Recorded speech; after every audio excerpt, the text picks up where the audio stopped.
K98talk.com, a leader in internet radio. So grab your seatbelts and take the ride of your life on K98talk.com.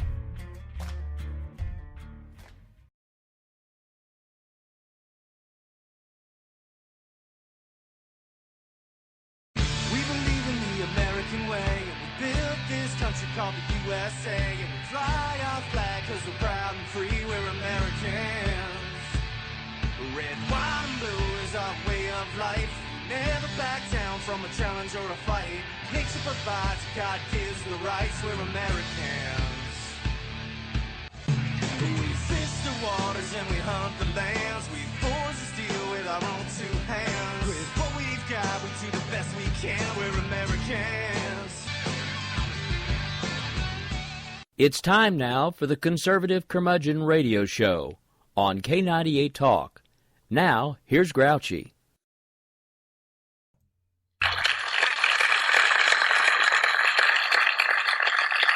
Thank you. Great to be with you this Thursday night. We have a packed show. We're running a couple minutes behind due to a couple little technical difficulties, but nothing we can't handle here. And we're going to knock this thing out. We may not get through everything I've got today because there's been a couple things pop up in the news over the last couple days since I actually finished writing this week's show. But, I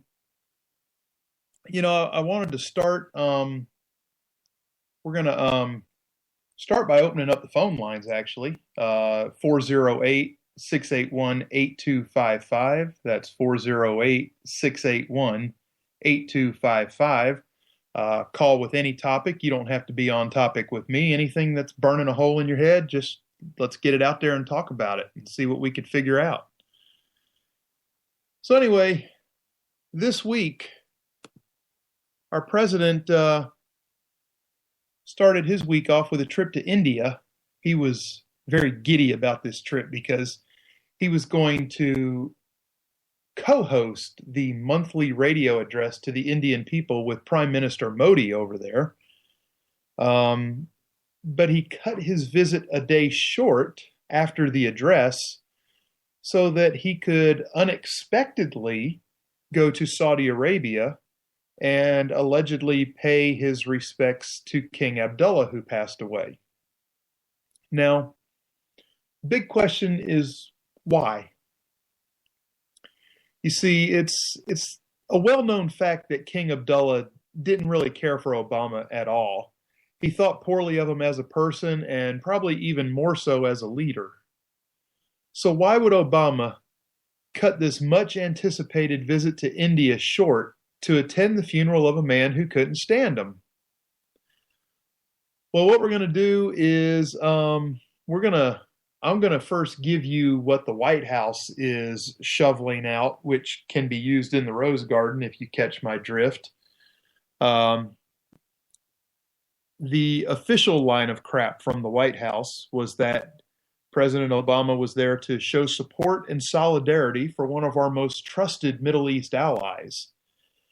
And then they rattled off a few platitudes and a couple of lies about how King Abdullah and Obama were really good friends and how there's a tremendous amount of respect for the Saudi royal family. Blah, blah, blah, blah, blah, blah, blah, blah. More lies, more platitudes. Get out the chapstick, kiss somebody's ass, and that's the official White House line. Now, when I finished writing this piece on Tuesday, something weird happened the next day. And it was Wednesday morning when I got up. I absolutely had no clue that gas prices were changing. And what I saw is that gas prices from 7 o'clock Wednesday morning to 5 o'clock Wednesday afternoon jumped 15 cents where I live. Now, I put it out on Twitter and I asked if anybody else had seen this happen too. And I did have a few responses that said they witnessed pretty much the same thing. So this is more than just a coincidence that it happened on the day that Obama was touching down in Saudi Arabia, in my opinion. And I'm going to give you my take on what's going on with Saudi Arabia and their new king and our current boy king, President Obama. So he cut this visit to India short and he went to Saudi Arabia, and he did this so he could greet the new king, Salman. My opinion is that Obama wants to convince King Salman to cut production of their oil, which will in turn raise the cost of oil, and again in turn raise the cost of our gasoline. You see, it really is quite simple. The royal family, if you know anything about Saudi Arabia, there's about 1,000 of them, and they live posh. I mean, what a great place to be royalty.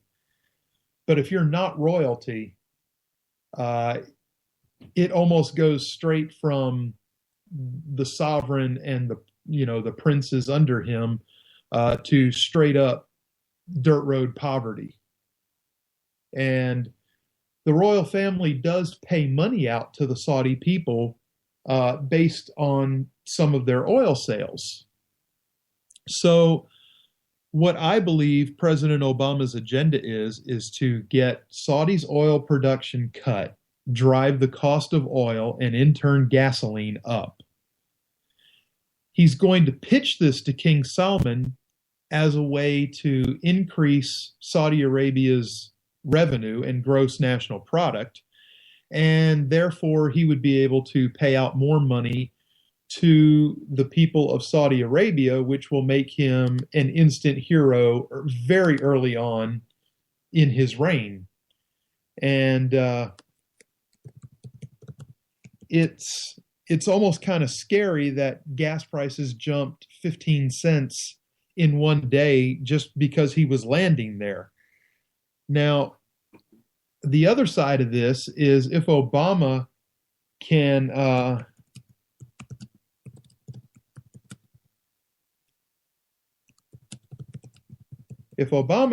convince him to do this, what it allows Obama to do is to break back into his huge push for green energy and start throwing yours and my tax dollars at these companies that he's wasted billions upon billions of dollars on that have folded up and gone bankrupt.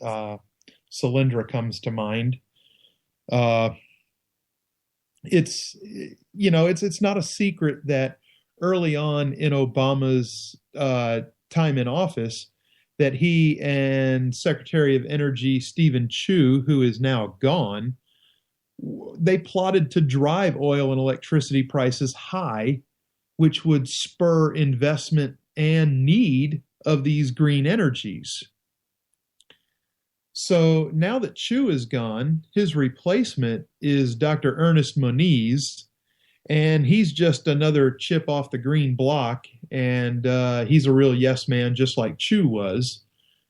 So he and Obama are not going to let the death of King Abdullah go to waste. And if you remember your Rules for Radicals by Saul Alinsky, the rule never let a crisis go to waste.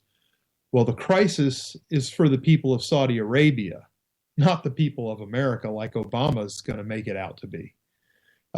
These people work for next to nothing, and anything they get from the government is bonus. So, under this plan to shut down U.S. production of gas and oil, as well as to hurt the Russian economy, the Saudis have been hurting their own people. Well, and there's benefit to it. They're really putting the pinch on Russia, who tune in next week because we're going to elaborate on Russia a little more and how they've got their sticky little oil fingers into our green energy efforts in this country. And we're going to try to figure out why and who's driving it. just a little teaser for next week, but Obama will tell him that by cutting the production and driving up the oil, that he'll be able to ease the suffering of his people and become a national hero within the first month of his reign as king. And he's also going to entice him into doing this by probably hanging some kind of aid package that would likely be cash infused with some kind of military assets. We've been selling and giving military assets to Saudi Arabia for years, so this would be nothing new.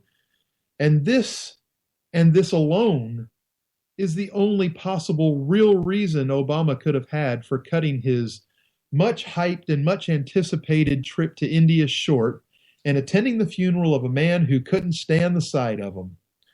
So I'll be watching and waiting for true details behind this trip in the future, and I will be sure to pass them along, whatever the facts bear out, whether I'm right or wrong. And this piece has simply been my observation for what it's worth. Now, moving on. Moving on. Give me just a quick second here. We're having, like I said, some technical difficulties.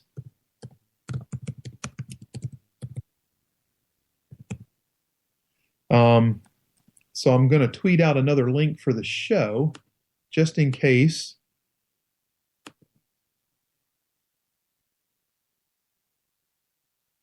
And again, going to give out the number here. It's 408-681-8255. That's 408-681-8255. And we're going to press on. And if you were listening in the last hour, you heard my boy Double R throwing the lowdown on these Chris Kyle detractors and American Sniper detractors. And I just want to say good job, Rick. I appreciate that, because that is part of what I'm going to rant on a little bit too. So we have, everybody knows that Michael Moore about a week ago took to Twitter, but he wasn't done with himself. He didn't get enough attention, apparently. I guess mommy and daddy don't tie the pork chop around his neck anymore, so the dog's ignoring him too. And he bravely took to Twitter to avail himself of his First Amendment right of freedom of speech. However, what's even more of a shame is that Moore didn't avail himself of using his right to engage his brain before opening his pie hole to denigrate Chris Kyle, man who inspired the box office smash American Sniper. Now, Moore's a blathering idiot. There's absolutely no doubt about that. But he really is as dumb as he sounds. He's been languishing in anonymity for a few years now. But, through a stroke of luck, he found a way to, I don't know, what do we want to say, lower himself below the level of whale shit and put himself back into the spotlight. He doesn't care if it's negative spotlight. He just knows it's spotlight and he can't live without it. And then probably unbeknownst to him at first, after his original denigration, he gained his mini-me in the person of Seth Rogen, who, again, is scrambling for attention after his movie was dumped and then released and then dumped and then put out on streaming services, and I think it probably made about $6,000. Congratulations, Seth Rogen. You're officially a dumbass, too.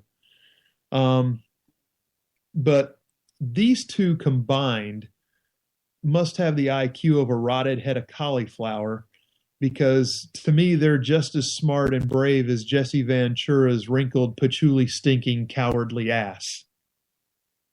Now, Moore rolled off a string of tweets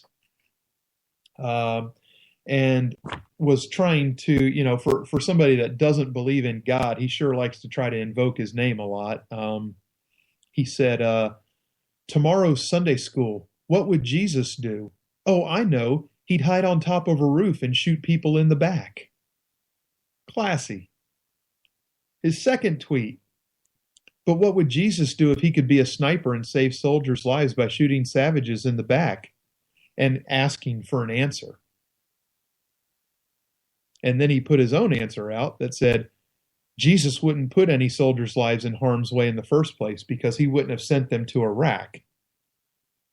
Apparently, Mr. Moore doesn't know a whole lot about the Bible. God sent plenty of people into battle. That's fact. So the next line he put out was Sunday school source, Pope John Paul II. The Iraq War, invading Iraq, is not a just war. He and the current Pope oppose this immoral war. So, instead of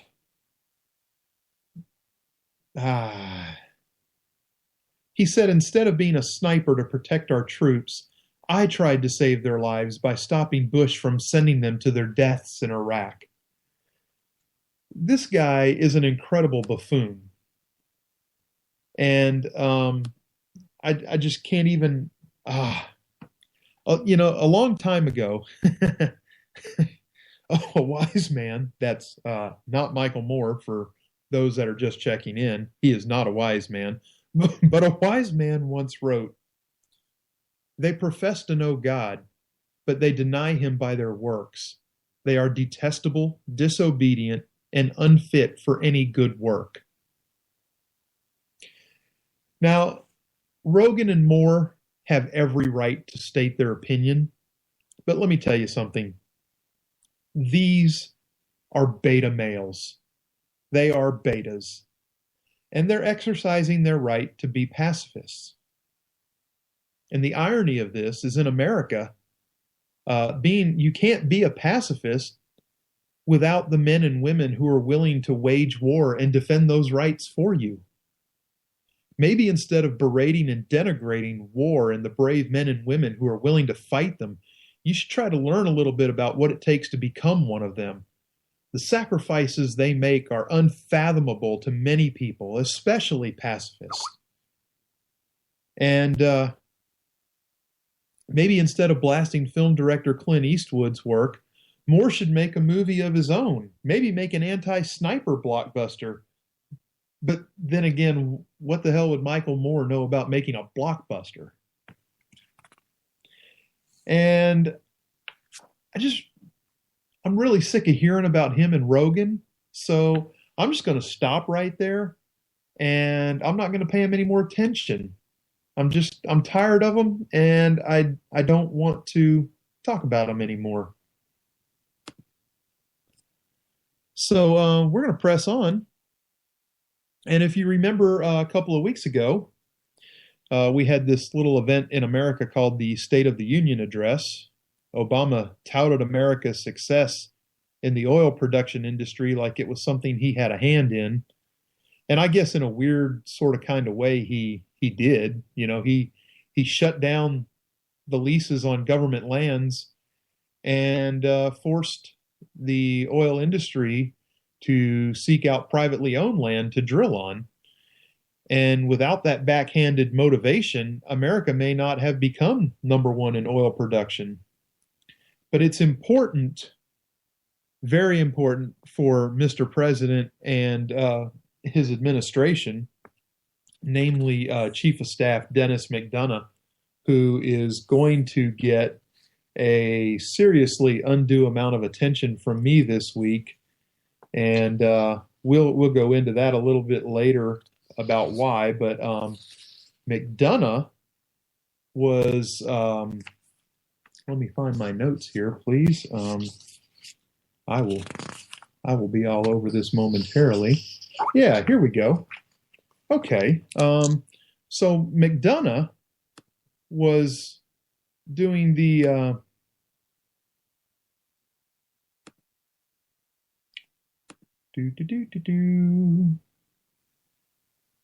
Mr. Producer, I see you sent me a message, but I can't see it. So if you need to break in and speak, just go right ahead. Nah, I was just giving you a hard time when you were like, he's going to get some undue attention from me. I was like, bow, chicka, wow, wow. Oh, no, not that kind of attention, but oh, pardon me, still kicking the cough from the nasty bug I had a couple of weeks ago.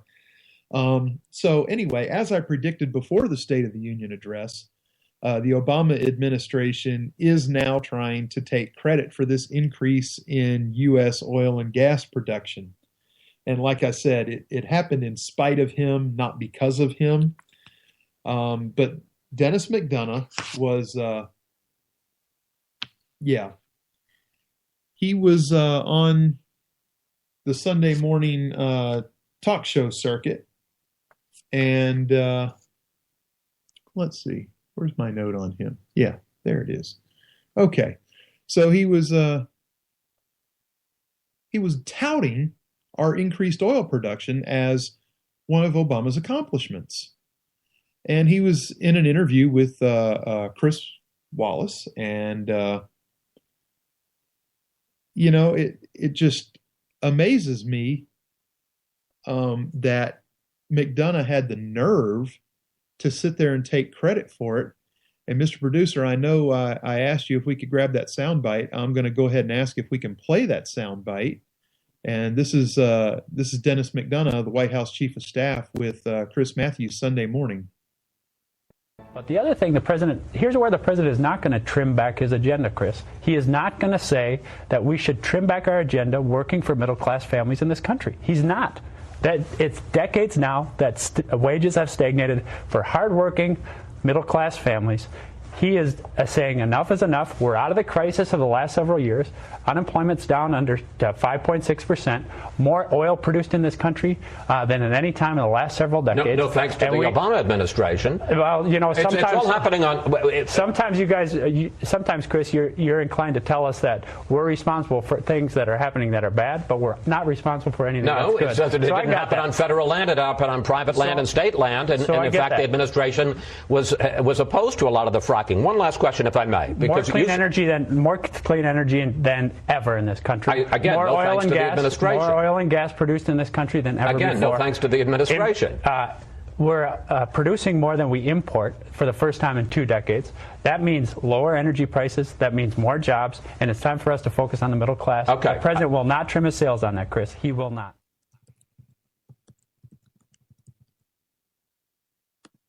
All right, well, there you have McDonough stamping hard on the fact that this is to Obama's credit.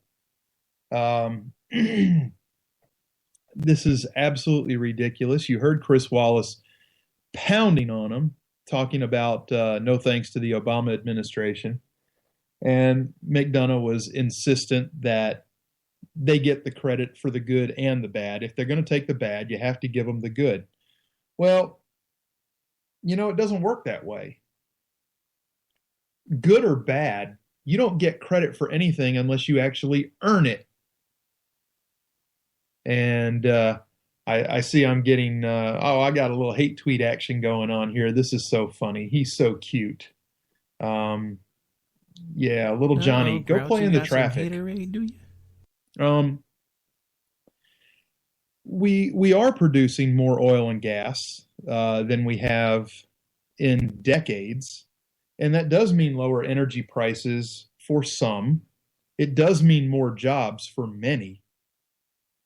And, McDonough thinks that it's time to focus on the middle class again.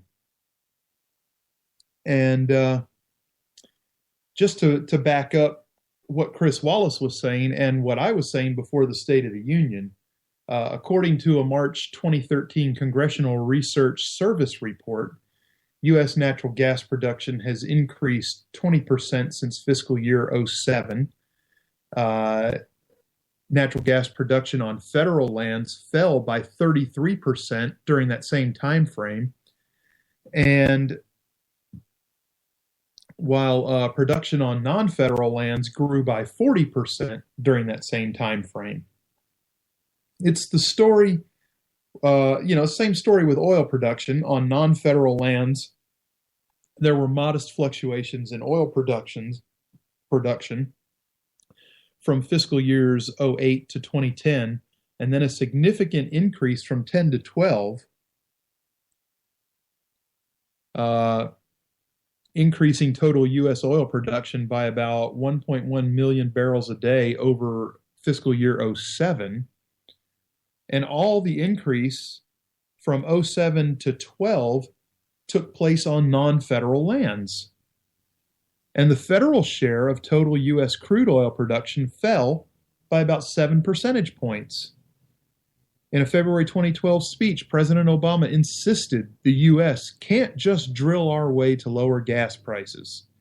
And this is driving his, we're going back to it, his green energy priority and imposed. He has just now announced through the EPA that they're going to, for the first time ever, meticulously regulate methane emissions from new natural gas wells.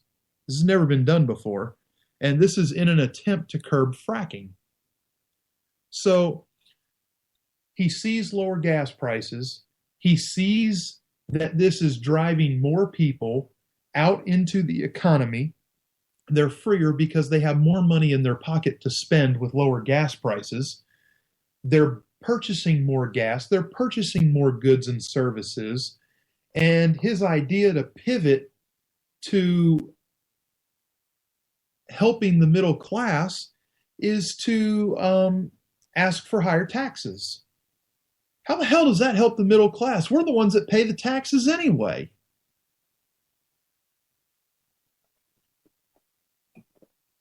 So again, this guy is way many sandwiches short of a picnic basket.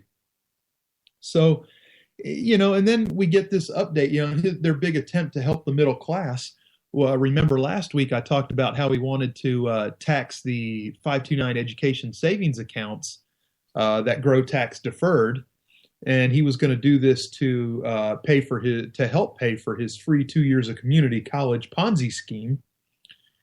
At the time of this news, there's no alternative plan. He's yanked this idea of taxing the 529s because he realizes what that's going to do to his legacy, which is first and foremost to him, and B, what it would really do to the Democrats' chances of keeping the White House in 2016 or retaking any House or Senate seats. So he has pulled this plan for taxing the 529 accounts, and there is no idea to replace it.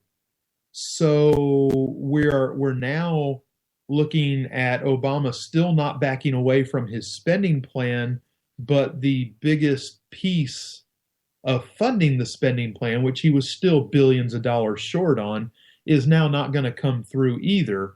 So where are we going to get this money from for his spending plan? Interesting. Anyway, so that's enough of that, and we'll press on.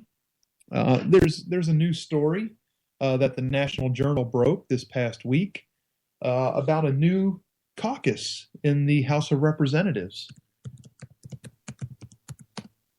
And we have a new Republican caucus that met Monday to establish bylaws of their new caucus and simple principles. There are two of them. Two simple principles for this caucus. Rank and file Republicans must pressure leadership to enact more conservatively on their agenda. And secondly, this pressure should never involve frantic scurrying about on the House floor. So they want to push Republican leadership in a more conservative direction, and they don't want to look like idiots on C-SPAN doing it. So this new caucus, the House Freedom Caucus, is an invitation-only group that will work in concert in order to guide House Republican conferences at key junctures, starting with the debate over border security and this new bill that has some conservatives alarmed. Jim Jordan, Republican, Ohio, is the de facto chairman of the group pending formal elections. And he said, we're going to focus on what we believe middle-class voters sent us here to do. Isn't it about time somebody said that since the November elections? Not like Boehner's outrageous claim that he was the Tea Party before there was a Tea Party. Boehner wouldn't know what Tea Party was if he spilled hot tea in his lap and had his own little case of Deflategate. So the caucus devoted to moving leadership's agenda to the right has a chance to take over the role traditionally held by the Republican Study Committee, which many lawmakers believe has strayed from its founding mission to pressure moderate GOP leaders to adopt more conservative positions. Representative Jordan is a former chairman of the Republican Study Committee, and he wants to avoid any tension with the longer-standing group. Said Jordan, I like to think that a smaller, more cohesive, more agile group can buttress and support some of the good policies and good ideas that are coming from the RSC. The group has 9 founding members that include Jordan and Representatives Raul Labrador of Idaho, Justin Amash of Michigan, Ron DeSantis of Florida, John Fleming of Louisiana, Scott Garrett of New Jersey, Mark Meadows of North Carolina, Mick Mulvaney of South Carolina, and Matt Salmon of Arizona. Now, these founding members are going to be the ones who decide who gets an invite to join the group, and they're going to take on a much bigger burden to finance the hiring of staff, and they're going to pay what they're calling mortgages, but it's not a mortgage in a traditional sense, but a higher level of funding for the organization than the rest of the dues-paying members will be required to provide. And they're hoping to cap the group at around 40 lawmakers and expect to debut with more than 30. So it's not going to be, something that 100 people join in once they see what it is. This is an invitation only, and and like they say, they expect to debut with more than 30 and cap it at 40, because the 30 is a crucial number because it takes 29 dissents in procedure to block a House Republican majority bill from passing. So,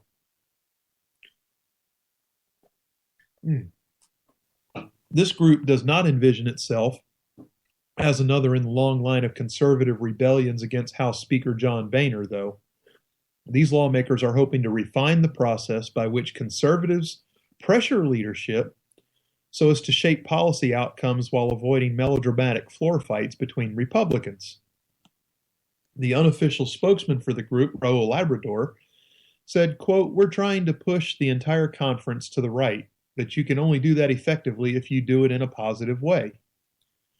You can only do it effectively if there are no surprises. If we go ahead and sit down with leadership and let them know what we want, why we want it, and what ideas we have to improve the product or process.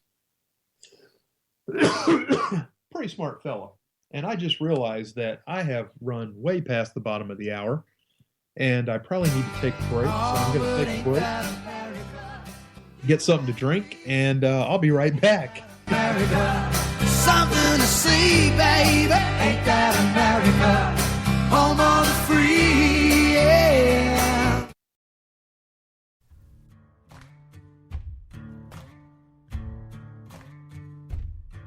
K98Talk.com, a leader in internet radio.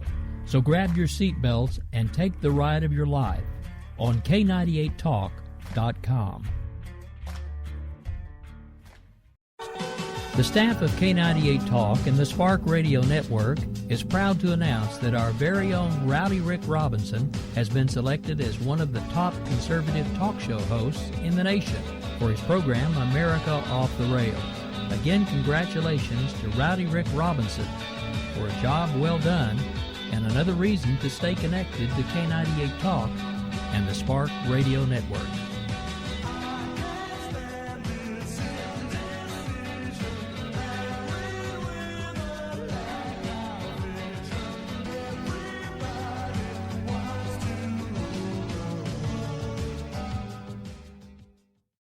This is Misty, owner of Wax It Studio in Edmond, Oklahoma, and I'm here to talk to you about a skincare product called Theramedics. Theramedics has a wonderful line of products from anti-aging to hyperpigmentations all the way to acne. In fact, everyone at some point in our life is affected by acne. Acne can cause a great deal of embarrassment and anxiety, and in order to prevent and help other people, I have tapped into this wonderful product called Theramedics. Visit my website at www.prettyskindeep.com. Again, that's www.prettyskindeep.com.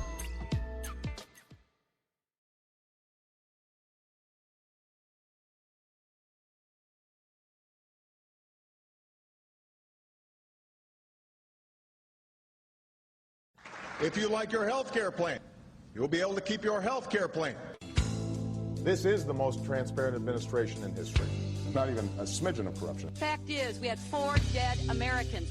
What difference at this point does it make? If you got a business, you didn't build that. The feeling most people get when they hear a Barack Obama speech, I felt this thrill going up my leg. I don't have that too often. Steady. It's time to hear the truth about America's biggest challenges. Ricky Robinson, host of America Off the Rails, will tackle the important issues facing America today as he tries to keep America from coming off the track. Get ready to hear the truth every Monday through Friday starting at 7 p.m. Eastern, 6 Central, and on Saturdays at 12 p.m. Eastern and 11 Central here on K98Talk.com and the Spark Radio Network.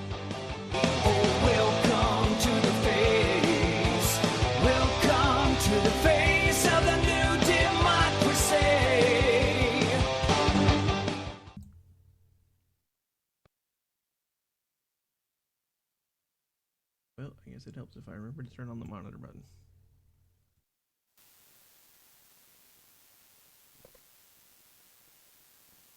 Remember how I just said I was trying to make this all professional? They just heard that, so you're live. Go ahead.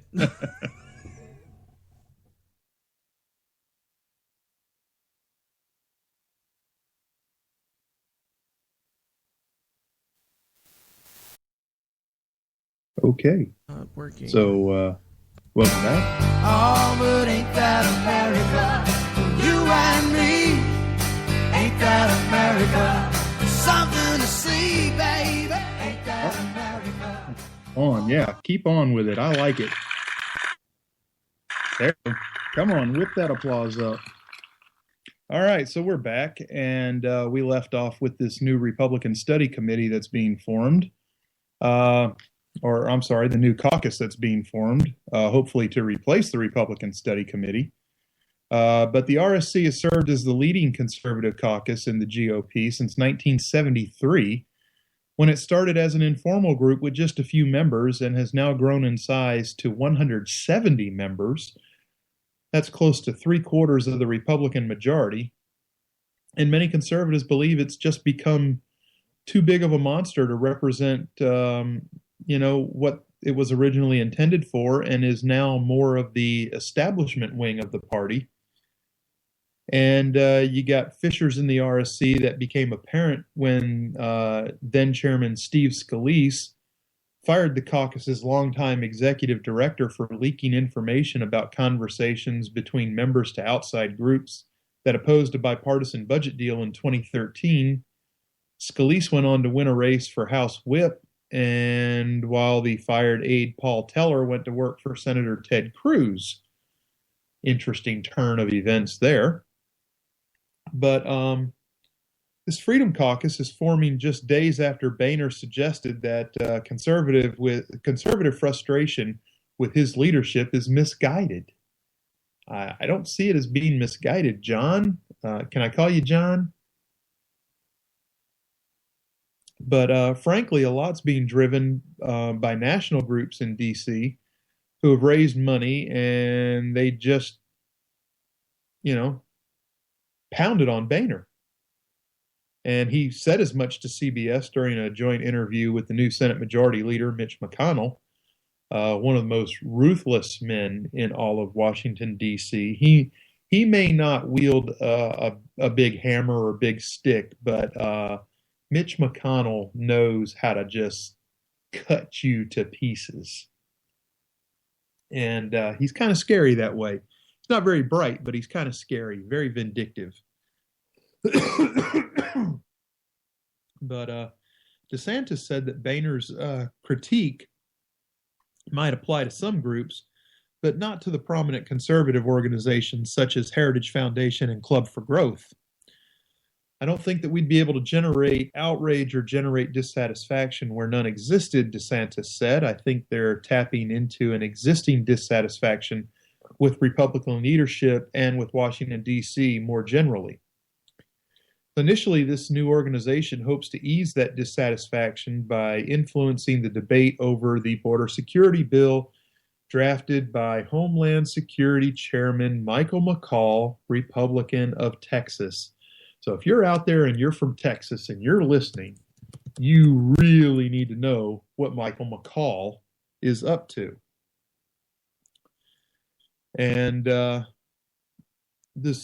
bill was actually filed Wednesday with an amendment deadline of 10 a.m. Monday morning, leaving very little time to review it and draft formal changes. And this hasty process is taking place before the Senate has even voted on the House's attempt to block the implementation of Obama's executive amnesty. And this is leading some lawmakers to fear that GOP leadership will use the border security bill as a consolation prize for conservatives who were promised to fight against Obama's immigration actions, what I like to call crimmigration, because it is criminal. Whether anybody wants to admit it or not, I don't know. I've never heard anybody say that this act in particular was criminal, but it is. So anyway, they'll have that discussion on Monday after finalizing bylaws, but Jordan would prefer for House Republicans to hold off on the border security legislation until the fight over the executive amnesty plays out in the Senate. And the closing quote he had was, "The focus should be on the president's unconstitutional action